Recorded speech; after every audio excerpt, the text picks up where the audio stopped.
अस्सलाम वालेकुम दोस्तों।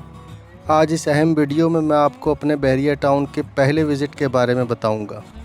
ये विज़िट गुज़िश्ता मंगल यानी 28 जून को हुआ। मेरे साथ मेरे गाइड थे मसूद हामिद। मसूद के साथ हमारी फ़ैमिली की वाक़फ़ियत तकरीबन 30 साल पुरानी है। मसूद पिछले काफ़ी अरसे से बहरिया टाउन में प्रॉपर्टी के मामलात देखते हैं। इसके साथ साथ मसूद का टैक्सेशन का भी वसी तजुर्बा है। मसूद के साथ इंशाअल्लाह एक तारुफ़ी सेशन अलग से भी ज़रूर पेश करूँगा। तो आगाज़ करते हैं। बहरिया टाउन कराची, जैसा कि आप जानते हैं, बहरिया टाउन का सबसे बड़ा प्रोजेक्ट है, जिसका कवर्ड एरिया विकीपीडिया के मुताबिक 68.37 यानी 68.37 मुरब्बा किलोमीटर है और ये तकरीबन 46,000 एकड़ पर मुश्तमिल है। इसको सिर्फ गेटेड कम्युनिटी कहना तो ज़्यादती है, क्योंकि जैसा मैंने देखा ये एक पूरा शहर है जो कराची और पाकिस्तान के लिए एक बड़ी माशी सरगर्मी का मरकज़ है और आगे भी रहेगा।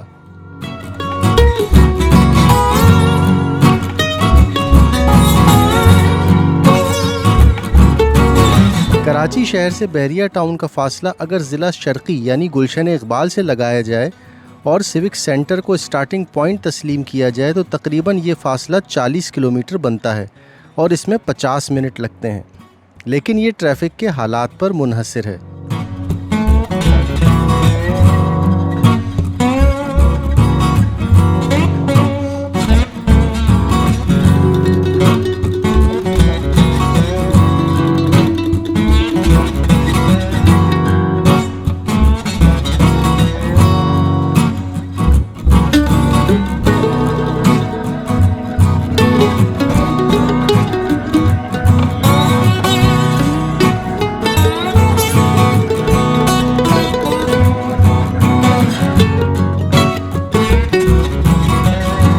बहरिया टाउन जाने के लिए आपको M9 मोटरवे यानी कराची हैदराबाद मोटरवे से जाना होता है। साल 1.5 साल पहले तक टोल गेट पर बहरिया टाउन जाने वालों से टोल टैक्स लिया जाता था, जो कि अब नहीं लिया जाता। मसूद से हमने इस बारे में पूछा। नाज़रीन, ये हम motorway Hyderabad Karachi motorway M9 पर पहुंच गए हैं और यहाँ से बहरिया जाने के लिए क्या सिस्टम होता है, जो भी टोल टैक्स वगैरह देना होता है नहीं देना होता है, ये हम मसूद साहब से पूछते हैं। जी मसूद जी, यहाँ पे तकरीबन पिछले 2 साल पहले तक तो ये था कि हम यहाँ से इनके टोकन लेते थे और भले हम हैदराबाद की साइड पे जाएं या इवन कि हम बहरिया टाउन में भी एंटर होते थे तो बहरिया टाउन के मेन गेट पे हमें इसके जो है टैक्स पे करना पड़ता था, ये चालान कह लें आप। लेकिन अभी ऐसा हो गया कि तकरीबन 2 सालों से इन्होंने ये कर दिया। जैसा आप देखेंगे मैंने ये टोकन लिया और टोकन लेके मैं ये रिसीप्ट जो है बहरिया टाउन के काउंटर पे मैं दूंगा मैं, ठीक है। तो वहाँ पे हमें कोई पेमेंट नहीं देनी होगी। ये सिर्फ बहरिया टाउन के लिए एडवांटेज दिया उन्होंने और इसकी एक वजह भी थी कि बहरिया टाउन के मार्केट में स्टेबिलिटी आई है। ठीक है। अच्छा, यहाँ से आपने टोकन लिया और अगर आप हैदराबाद की तरफ जाते हैं तो फिर आपको टोल टैक्स देना होगा? जी बिल्कुल, हैदराबाद ये बहरिया टाउन से आगे कहीं भी जाएंगे आप, ठीक है, तो वहाँ पे हमें टोल टैक्स जो भी वहाँ से बनता है वो हमें देना। सिर्फ बहरिया की एंट्रेंस पे अगर हम इसको जमा करा दें तो कोई टैक्स नहीं? बिल्कुल। एक चीज़ और क्लियर ऐड करूँ मैं कि इस टोल प्लाजा से बहरिया टाउन का मेन गेट जो तकरीबन 8 किलोमीटर अवे है। अच्छा, टोल प्लाजा से बहरिया टाउन का गेट 8 किलोमीटर का फासला।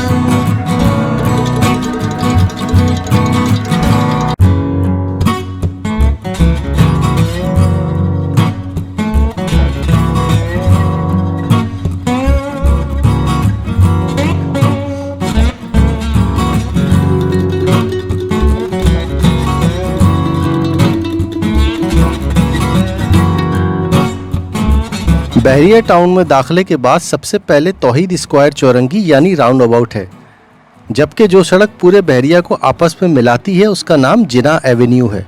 यानी हम जिना एवेन्यू को बहरिया टाउन की जर्नेली सड़क या GT रोड कह सकते हैं, क्योंकि ये बहरिया टाउन कराची के मेन गेट से शुरू होकर प्रीसेंट 40 के बाद गोट फैज़ मोहम्मद के पास ख़त्म होती है।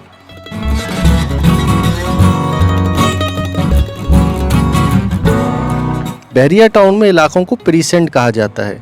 ये एक इनोवेटिव नाम है जो कि ऑक्सफोर्ड डिक्शनरी के मुताबिक एरिया, जोन या सेक्टर का ही मुतरादिफ है। ज़्यादातर इलाके प्रीसेंट कहलाते हैं, जबकि एक इलाका अली ब्लॉक के नाम से मशहूर है, जिसकी वजह यह है कि इस ब्लॉक में बहरिया टाउन के चेयरमैन रियाज मलिक के साहबजादे अली रियाज की रिहाइश है। इसी मुनासिबत से ये अली ब्लॉक कहलाता है। साथियों, बहरिया टाउन एक बहुत बड़ा प्रोजेक्ट है जिसके तमाम इलाकों को एक दिन में देखना और एक वीडियो में कवर करना मुमकिन नहीं। इस पर मैं आपको वक्तन फ़वक्तन ब्रीफिंग देता रहूँगा। फ़िलहाल इस दौरे में हमने क्या देखा इस बारे में आपको बताता हूँ। सबसे पहले हम बहरिया हेड ऑफिस गए, जहाँ मसूद ने अपने काम के सिलसिले में कागजात जमा करवाए। किसी भी किस्म की ख़रीदो फ़रोख्त के लिए बहरिया हेड ऑफिस से NOC लेना लाजमी है। इसके बाद हम मेंटेनेंस ऑफिस गए, जहाँ से एक और NOC की ज़रूरत होती है। टेक्निकली मेंटेनेंस NOC के बगैर आपको हेड ऑफिस से NOC नहीं मिल सकता।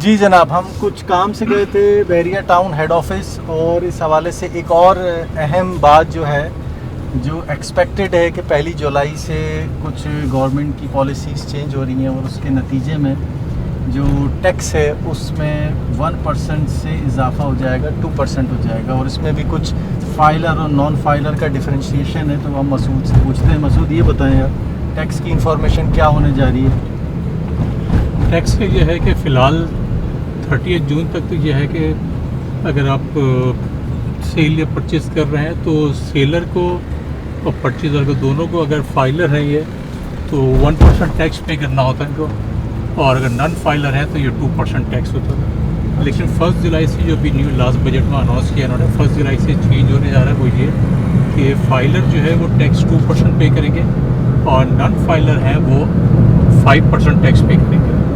और इसी वजह से थोड़ा सा मार्केट में प्लानिंग भी है।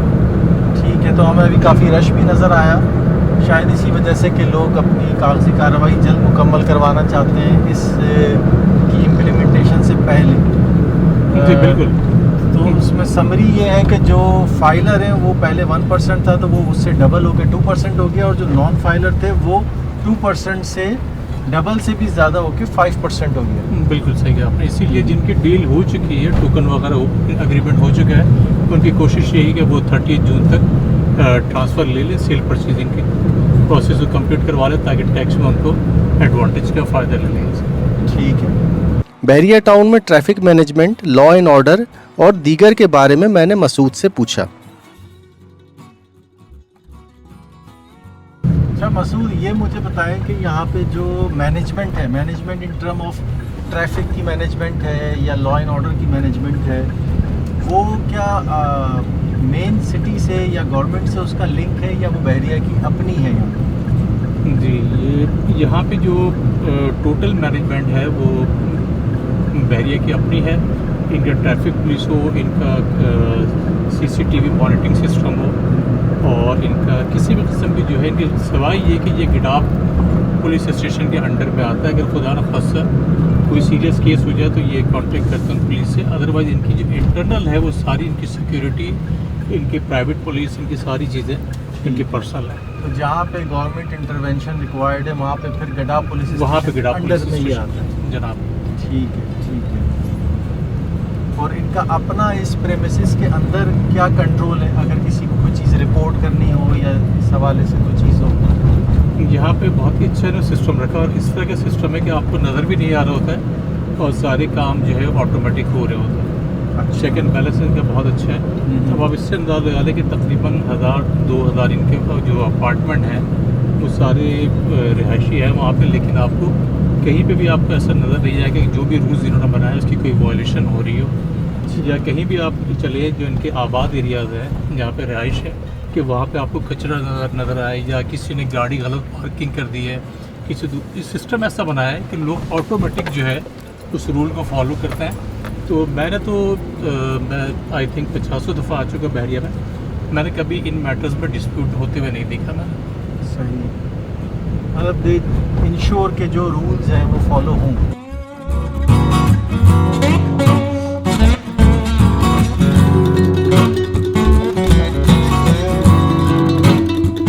ग्रांड जामे मस्जिद और इस्लामिक सेंटर पर भी काम जारी है।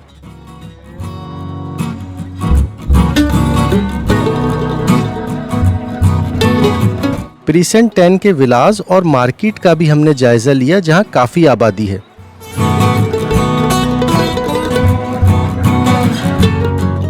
बहरिया हाइट्स और बहरिया अपार्टमेंट्स दो बड़े प्रोजेक्ट्स हैं जो ज़्यादातर 2 बेडरूम्स के कुशादा फ्लैटों पर मुश्तमिल हैं।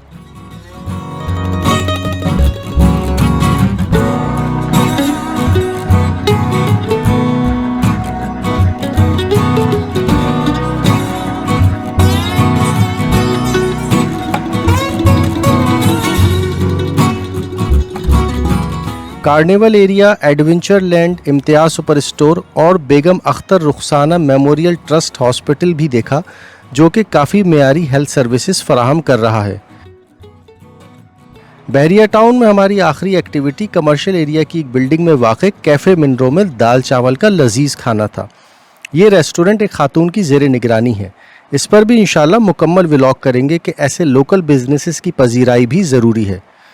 तो ये था जनाब मेरे पहले विज़िट का अहवाल। आपको ये रूदात कैसी लगी? मज़ीद क्या जानना चाहेंगे? अपनी राय ज़रूर दीजिएगा। जल्द एक और वीडियो के साथ मुलाकात होगी। अपना ख्याल रखिएगा। अल्लाह हाफिज़।